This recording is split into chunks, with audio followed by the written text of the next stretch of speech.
Hi, to check total screen time on your Poco X7, we just need to find and open settings. And here scroll down to find digital well-being and parental controls. And voila, here is your screen time.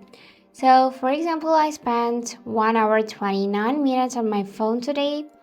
And I can also tap this circle itself. Here, check it as a graph.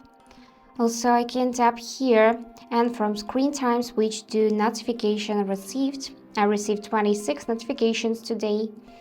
Also, I can switch to times opened. So my phone has been unlocked 29 times today.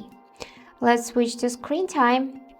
And now we can also scroll down and check which apps took most of screen time. In my case, it is settings.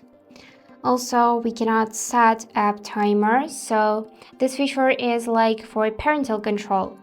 You can set timer, for example, for music, and this app timer for music will reset at midnight. So you can set it for 30 minutes, for example, and now you'll be able to use music app only for 30 minutes and no longer than that. You can also tap to show all apps. And here's set timer for all of the apps from the list, except settings. So yeah, that's it for today. If you enjoyed this video, please subscribe, like and comment, and I wish you all the best. Bye bye.